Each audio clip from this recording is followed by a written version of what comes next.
Evangelio de Juan.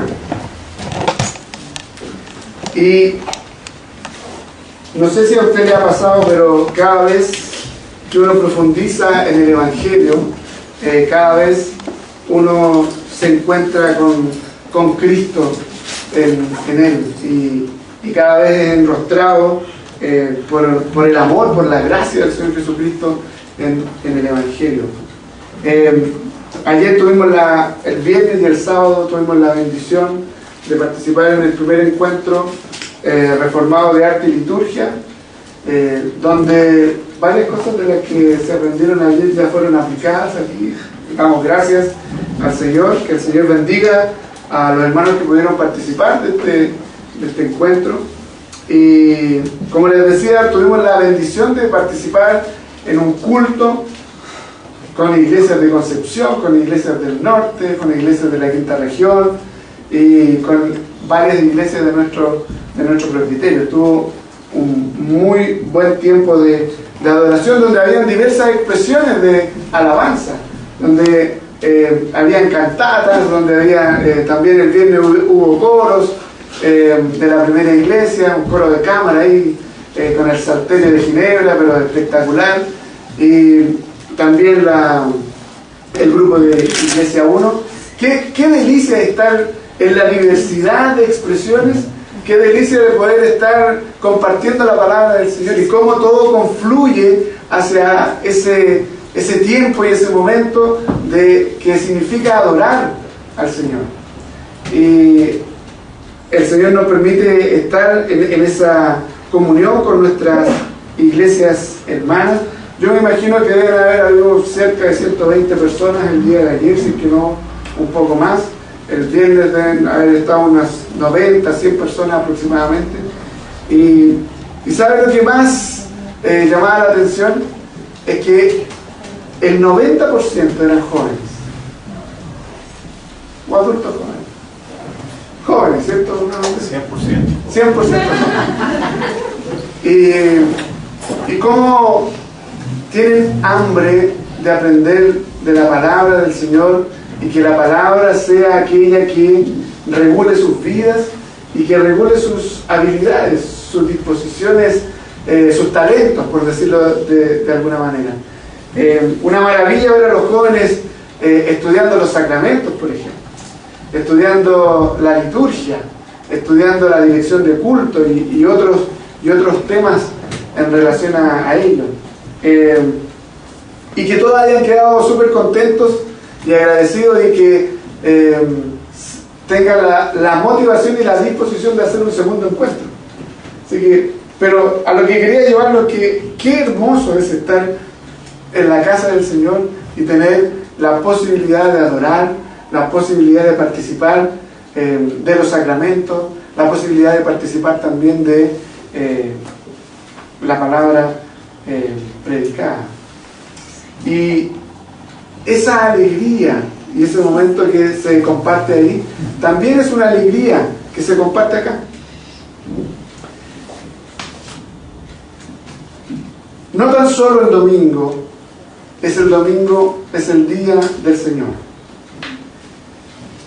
donde todos y cada uno de nosotros debemos apartar este día para adorar al Señor con todo nuestro ser.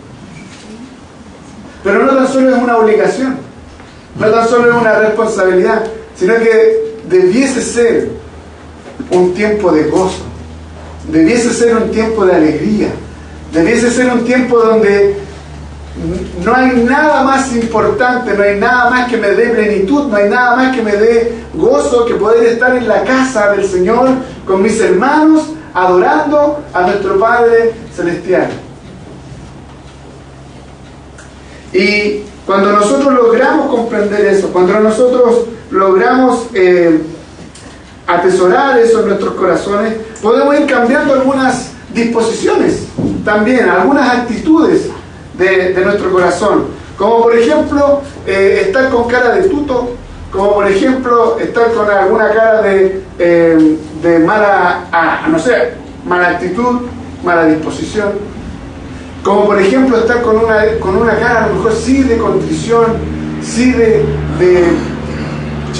la palabra del Señor me ha tocado profundamente ya en la lectura. El pastor Covarrubias ayer decía en uno de sus foros de que la palabra del Señor debe constreñirnos y debe mostrarnos profundamente lo pecadores que nosotros somos y de lo que necesitamos de la gracia del Señor para poder adorar.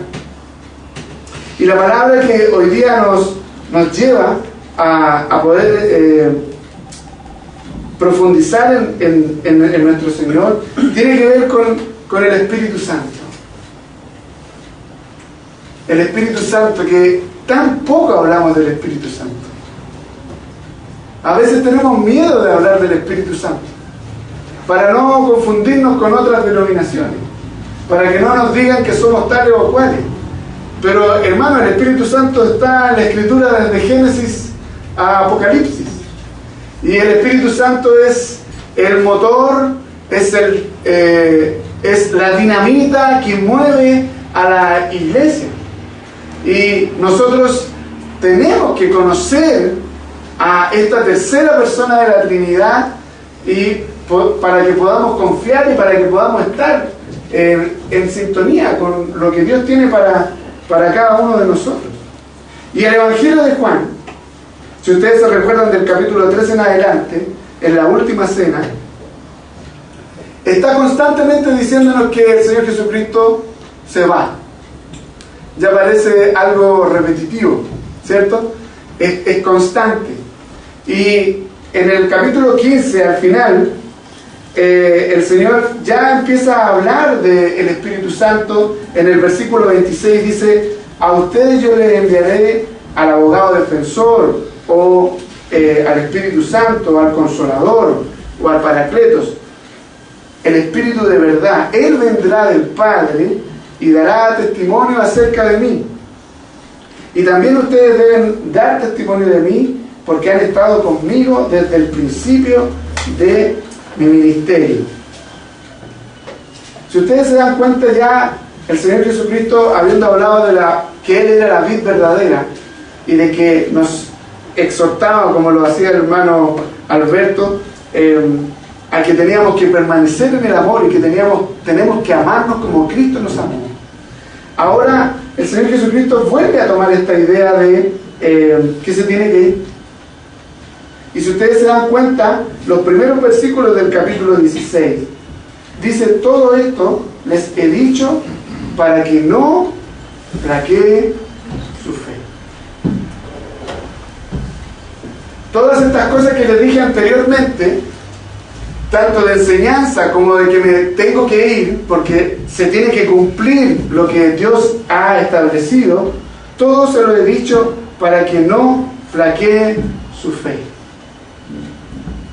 Mire cómo Cristo nos conoce. Mire cómo Cristo sabe cómo somos.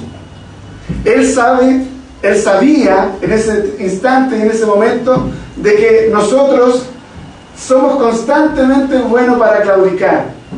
Somos constantemente buenos para flaquear nuestra fe. Que de buenas a primeras se nos viene el mundo abajo. Y que muchas veces depositamos la confianza en las personas o en los sistemas. Y que cuando estos fallan, se nos derrumba todo. Y como que no hay nada ni nadie que pueda sacarme de esta circunstancia. El Señor Jesucristo dice: todas estas cosas se las digo para que no flaquee su fe. ¿Qué cosas? Mire, ya estaba adelantando algo que ocurrió en un tiempo más adelante. Los expulsarán de las sinagogas.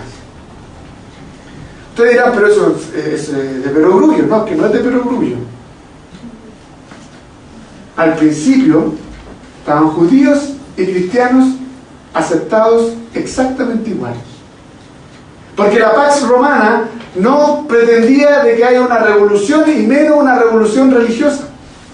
Por lo tanto, conquistaron, establecieron sus leyes y dijeron: ya los vamos a dejar a los judíos que sigan manteniendo su ritual espiritual. Surge el cristianismo y ellos tampoco dijeron: vamos a hacer algo en contra, sino que los vamos a mantener mientras se mantengan bajo las leyes del Estado. Pero resulta que los judíos, ¿qué es lo que hacen? Empiezan a armar todo algo en contra, una conspiración en contra de Cristo, nosotros ya lo sabemos, pero también del cristianismo. Y luego ellos son expulsados de todos los lugares donde es de centro religioso, centro espiritual judío, como son las sinagogas. Y esto no solamente significa ser expulsado, sino que significa expulsar para perseguir. Porque ya no están siendo reconocidos. Se parece a algo como la Inquisición. ¿Se recuerdan? De que cuando tú eras sacado de la fe católica, expulsado o excomulgado de la religión oficial, venía el santo tribunal, ¿cierto?, de la Inquisición y te mataba, simplemente. Cristo ya lo estaba anunciando, dice, y hasta viene el día en que cualquiera que los mate pensará que le está prestando un servicio a Dios. Pensará que está haciendo lo correcto. Pensará que matar cristianos es algo bueno y que matar cristianos significa ganarse el cielo. ¿Ven algo parecido hoy? ¿Están viendo algo parecido en las noticias en el último tiempo? ¿De que matar a cristianos es correcto? ¿De que matar cristianos significa la pureza religiosa? Pero Cristo ya nos había hablado hace 2000 años que esto iba a ocurrir. Y de repente nosotros nos centramos como que solo iba a ocurrir en el Imperio Romano y que después del Imperio Romano no iba a haber nada más. Esto es para el futuro. Y puede que haya tiempo en que esto se calme, puede que haya tiempo en que estemos tranquilos, pero constantemente va a haber una persecución contra los hijos de Dios. Versículo 3 dice, actuarán de este modo porque, mire, no nos han conocido ni al Padre ni a mí. El que no conoce a Cristo, recuerdan, no conoce al Padre. Y por lo tanto no es salvo. Por lo tanto no ha sido alguien que haya sido regenerado ni inserto en la familia de Dios. Y les digo esto para que cuando llegue ese día se acuerden de que ya se los había advertido. Qué maravilloso eso. Cristo preocupado hasta el más mínimo de los detalles. Porque Él podría haber dicho, bueno, yo muero aquí, hasta aquí nomás llegamos, resucito, voy al Padre y ustedes verán cómo se las arreglan. Yo ya cumplí. Ya derramé mi sangre por ustedes, ya resucité de entre los muertos, o sea, les doy vida eterna, pero mientras ustedes estén en este mundo, ustedes vean cómo se las arreglan. Pero Él está preocupado hasta el más mínimo detalle. Han pasado 2000 años y sigue vigente lo que el Señor Jesucristo ha dicho. Nos van a perseguir, nos van a expulsar y nos van a matar. Eso es una realidad, hermano. Nosotros estamos muy cómodos en nuestro país. Estamos muy cómodos, muy tranquilos en nuestro país. Usted no está siendo perseguido, usted no está siendo expulsado, a usted no lo están matando. Y de repente, cuando nosotros nos vemos que cualquier cosa nos complica la existencia y que se me viene todo el mundo abajo, y no consideramos que hay hermanos suyos en Cristo que anhelarían participar de una cena del Señor, pero no lo pueden hacer porque están siendo perseguidos y no tienen la capacidad de poder leer la palabra, y no tienen la capacidad, ni el tiempo, ni la circunstancia de que le permita adorar y glorificar al Señor con alabanza, con las ofrendas, con los diezmos, en la cena, en la lectura de la palabra. Sin embargo, usted, a mí, a nosotros, en nuestra cultura tranquila, cómoda, cualquier cosita nos tira abajo, cualquier cosa nos tira al suelo, cualquier cosa nos destruye, incluso llegamos a dudar, incluso nuestra fe puede llegar hasta tambalear. Y el Señor Jesucristo nos dijo esto mucho tiempo antes, precisamente para que usted y yo no flaqueemos nuestra fe. ¿Cuándo irán a cambiar las leyes en nuestro país? ¿En contra de nosotros? Ni Dios lo quiera. Pero ¿y si ocurre? ¿Estamos dispuestos a dar la batalla? ¿Estamos dispuestos a luchar? No estoy hablando de guerra, no estoy hablando de ir a pelear y todo. Me refiero a ahí, esta lucha espiritual, de poder dar testimonio de Cristo en cualquier momento, a pesar de que me pueden estar apuntando con un arma para negar mi fe. Hermanos, piense, su problema tiene solución en Cristo. No estoy hablando de prosperidad ni que el Señor va a solucionarle todas las cosas. Su problema tiene solución porque Cristo está con usted y le va a permitir sobrellevar sus cargas y sus situaciones complejas de vida. Disfrute lo que está viviendo en el día de hoy. Disfrute, pero no se quede muy tranquilo, no se quede muy quieto.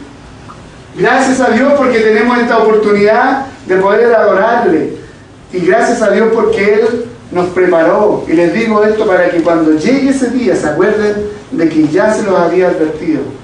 Sin embargo, no les dije esto al principio porque yo estaba con ustedes. Es como la gallina con sus polluelos.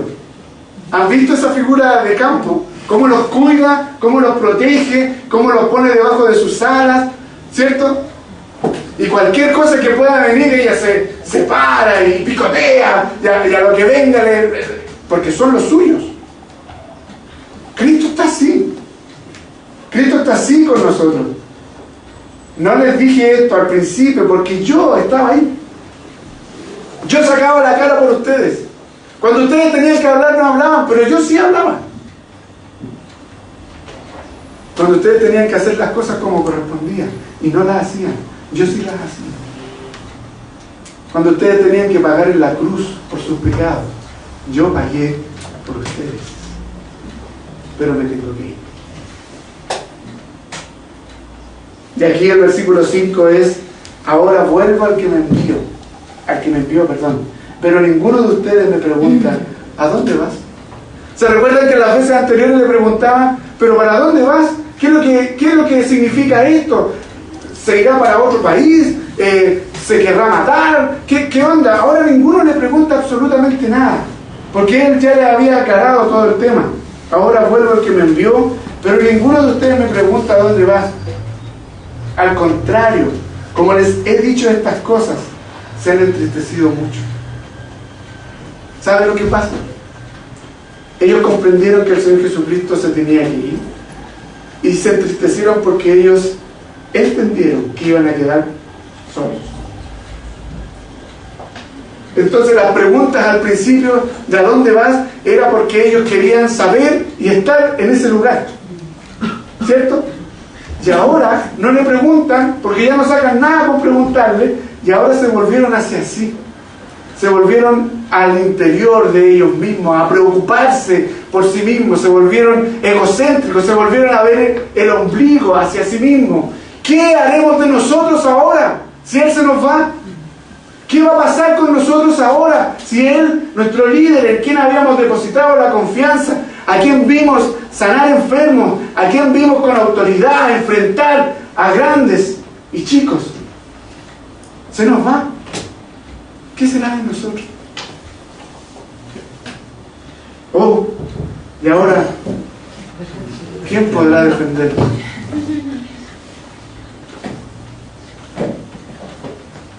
Mire qué maravilloso es Cristo. Pero les digo la verdad, les conviene que yo me vaya. ¿Qué actitud es esa? Cristo, el Rey de Reyes, el Señor de Señores, el Creador de todas las cosas, el Hijo de Dios, una vez más se está negando a sí mismo. Les conviene que yo me vaya, porque va a venir alguien que va a estar con ustedes no así como yo puedo estar aquí ahora con ustedes, sino que voy a estar en ustedes. Les conviene que yo me vaya. Si no lo hago, el Consolador no vendrá a ustedes. En cambio, si me voy, se lo enviaré a ustedes. Y cuando Él venga, realizará ciertas operaciones. Les conviene que me vaya, porque si no lo hago, el Consolador no vendrá. Yo tengo que irme, pero viene el Espíritu de Dios, el Paracletos. ¿Saben lo que significa el Paracletos? Me imagino que sí, ¿no? Paracletos significa el auxiliador, el ayudador, que es el Espíritu Santo. Y si lo pudiésemos graficar en algo, es como un bastón. Porque nosotros, disculpando la expresión, tenemos una malformación que no nos deja caminar como corresponde. Y que necesitamos de un bastón para que podamos caminar bien. Ese es el Espíritu del Señor. Es una figura del bastón. No se vayan a andar comprando bastones ahora porque tenemos la tendencia a todo de ser idólatra y de el bastón y todo lo demás, sino que es lo que el Espíritu de Dios es en nuestro corazón, lo que Él hace en nuestro corazón. Él nos auxilia, pero no solamente cuando nosotros estamos pasando por momentos complicados, sino que Él siempre está ahí. Amén. Siempre está ahí, siempre está en nosotros. No viene y sale. No viene y se va, hace alguna cosita, te sano, te doy consuelo, te tranquilizo y después me voy, porque tengo que ir a otro lugar, tengo que ir a otra persona. El Espíritu Santo es omnipresente y está en todos nuestros corazones ahora, ya. En todos y cada uno de nuestros corazones, ahora. ¿No lo encuentran maravilloso eso? ¿No lo encuentran espectacular? De que su Dios, que es mi Dios, su Señor, que es mi Señor, esté aquí ahora, espiritualmente, en cada uno de nuestros corazones. ¿No les trae paz? ¿No les trae consuelo? Porque el Espíritu Santo es del Señor. Es Cristo, prácticamente, ahí con nosotros. Consuelo. Por eso que la versión NBI dice el Consolador. Porque vamos a estar tristes. Vamos a pasar penas. Vamos a pasar tristezas, amarguras. Pero está el Espíritu Santo del Señor para ayudarnos a caminar, para ayudarnos a continuar la carrera, para ayudarnos hasta llegar al final. El Espíritu Santo no nos deja, no nos bota, no nos dice, pucha, qué fome, no logró cumplir con los 10 mandamientos, los voy a dejar tirados. No, Él viene, nos toma y nos dice, vamos, empecemos de nuevo. La gracia de Cristo nos ayuda a avanzar. La gracia de Cristo a través del Espíritu Santo del Señor nos ayuda a avanzar y llegar a donde tenemos que llegar, que es a los brazos de nuestro Padre. Y cuando Él venga, dice el versículo 8, convencerá al mundo de su horror en cuanto al pecado, a la justicia y al juicio. Cuando el Espíritu Santo venga, ya vino. Pentecostés se derramó, ya está, ¿cierto? ¿Y qué es lo que ocurrió? Hechos capítulo 2, en el derramamiento, Pedro empieza a predicar el Evangelio y se empieza precisamente a dar todos estos 3 puntos de convencer de pecado, a la justicia y al juicio. Específicamente aquí el autor nos hace una aclaración. Hermanos, no creer en Cristo como el Señor y Salvador de la vida del hombre es pecado. Y como todo pecado, tiene sus problemas. Y si usted no cree en Cristo como su Señor y Salvador, no tiene la oportunidad, ojo, no tiene la oportunidad de confesar su falta y de arrepentirse delante de Dios para que sea perdonado de ese pecado, porque usted no cree. El no creer en Cristo es pecado. Cuando habla de la justicia, está claramente hablando de todo lo que hicieron en contra del Señor Jesucristo. Todo el proceso contra Cristo fue injusto. Pero Cristo lo recibe con los brazos abiertos. A Cristo se lo recibe con los brazos abiertos. El Padre dice: este es mi Hijo amado, en quien tengo complacencia. Y cuando resucita de entre los muertos, Él va hacia el Padre y es recibido, y dice que está sentado a la diestra de Dios, de donde vendrá a juzgar a los vivos y a los muertos. El reconocimiento de la obra justa de Cristo versus la injusticia que el mundo comete y ha cometido con Él. Y al juicio, a Satanás. ¿Usted cree en el Espíritu Santo? Amén. ¿Cree en Satanás? Sí, también. Menos amén. Satanás existe. El diablo existe. Y a veces no lo queremos ni nombrar. Ni lo nombre. Pero esto es obra del diablo. Shh. Ni lo diga, no diga esa palabra, porque puede desarmar o desatar un montón de cosas. ¿Qué? Eso no tiene nada que ver con lo que la Biblia establece. Satanás existe. El diablo, Lucifer, Luzbel, como quiera llamarlo usted, el príncipe de este mundo, el que tiene poder para destruir, tiene poder para matar, tiene poder para engañar, tiene poder para dividir, tiene poder, y de repente nosotros o nos somos indiferentes frente a Él, o jugamos mucho con Él, y vamos pisando la cabeza de Satanás, y vamos haciendo un montón de cosas que no corresponden a la idea bíblica de cómo nosotros tenemos que tener un trato con este personaje. Pero ¿sabe lo que es más importante de eso? Es que Cristo lo venció en la cruz. Amén. Cristo lo venció al morir en la cruz. Satanás no tiene ningún poder sobre usted. Ni uno. Amén. Ni uno. Porque usted está sellado por el Espíritu Santo del Señor. Amén. De repente nosotros andamos como que ando medio endemoniado. Se me perdió el sello. ¿A dónde está el sello? No. Usted puede pecar, eso es verdad, porque usted es un pecador. Pero el sello del Espíritu Santo del Señor nunca a los hijos de Dios se le extravía. Porque es el sello del Señor. Muchas cosas nos dice el versículo 12. Me quedan aún por decirle que por ahora no podrían soportar. Hermanos, ¿saben que cuando estemos en esa mesa, en la mesa larga del club, el Señor nos va a seguir contando cosas? Nos va a seguir mostrando lo que es Dios. Porque en la palabra está solo revelado lo que es necesario para el conocimiento de Dios y nuestra salvación.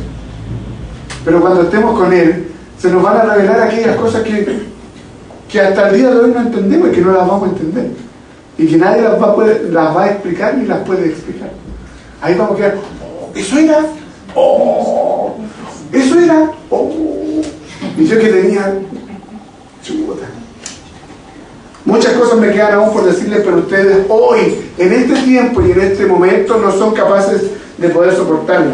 Pero cuando venga el Espíritu de la verdad, mire, no solamente el Espíritu convence, sino que el Espíritu guía a toda verdad, porque no hablará por su propia cuenta, sino de todo lo que Dios, el Padre, le revela. Él me glorificará, porque tomará de lo mío y se lo dará a conocer a ustedes.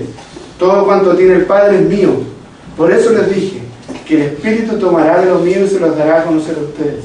Dentro de poco ya no me verán. Nuevamente. Ya está como siendo medio cargoso. ¿Ah? Dentro de poco ya no me verán. pero un poco después volverán a ver. El Señor Jesucristo ya prácticamente se está despidiendo. Dentro de poco ya no me verán claramente referencia a su muerte, pero un poco después volverán a verme claramente a su resurrección. Pero ese poco de tiempo después es entre su resurrección y el regreso de Él. Él ya nos había dicho antes que va y vuelve, porque nos fue a preparar morada. Y en eso está. Pero mientras Él está preparando morada, ¿quién está con nosotros? El Espíritu Santo. El Espíritu Santo, que nos guía a toda verdad, que nos lleva, que nos fortalece, que nos alienta, que nos auxilia, que nos aclara la película. El Espíritu Santo cumple la función que Cristo hacía mientras Él estaba aquí con nosotros. Pero Él va a volver. Cristo va a volver. Amén.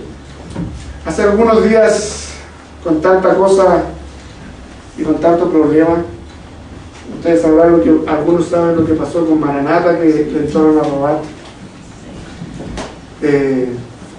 Ayer sábado a la Caro, al Geo también les trataron de entrar, de forcejear la puerta, compartiendo con algunos hermanos allá en el encuentro.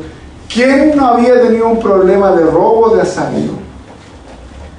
Está, pero ahí donde uno dice, el diablo está desatado. Y lo único que me quedó por dentro, medio egoísta, ¿cuándo va a volver el Señor? ¿Por qué digo medio egoísta? Porque hay muchos que faltan aún para que conozcan a Cristo. Pero es desde el fondo del corazón poder decir, ¿cuándo vuelve Cristo? Porque tengo depositada mi esperanza en que cuando Él vuelva, estas cosas ya cambien y dejemos de sufrir y dejemos de tener estas circunstancias tan complejas. Pero ¿sabe lo que me dice el texto? No sé cuándo vuelve, pero mientras eso ocurra, consuélate, porque el Espíritu Santo está contigo. El Espíritu Santo es Dios. Romanos 8. Si Dios está con nosotros, o en nosotros, ¿quién contra nosotros? Nadie, ni nada. Descansemos, hermanos. No hay ningún problema que sea tan complejo para que usted no pueda descansar en Cristo. Tiene el Espíritu Santo que le ayuda. Viva, camine, lleguemos a la meta, porque Cristo nos lleva hacia ese lugar a través del Espíritu del Señor. Padre, gracias. Muchísimas gracias, porque tú nos das este tiempo de poder compartir de tu palabra, y porque nos das este tiempo de poder conocer no tan solo la obra de Cristo, sino que también la obra del Espíritu Santo. Te damos gracias por el Espíritu Santo del Señor. Te damos gracias porque tú lo enviaste para que more en nuestros corazones. Te damos gracias porque Él tiene una función de guiarnos, de consolarnos, de fortalecernos y de tomarnos fuertemente de nuestra mano para nunca soltarnos y hacernos llegar hacia donde tú determinaste que nosotros llegásemos, o sea, a tus brazos. Papito, ayúdanos a comprender esta verdad. Ayúdanos a cuando estemos en momentos complejos de la vida, a que nos recordemos que tenemos un auxiliador, un ayudador, un bastón que nos permite avanzar y nos permite seguir caminando. Gracias, oh Dios, porque no nos abandonas. Gracias porque no nos abandonaste ni en la cruz ni en la resurrección, sino que todo lo contrario, te has preocupado hasta el último detalle de nuestras vidas, porque tú tienes el control de todo y cuanto existe a nuestro alrededor. En el nombre de Jesús, te alabamos y te glorificamos. Amén. Le invito a que se coloquen en pie.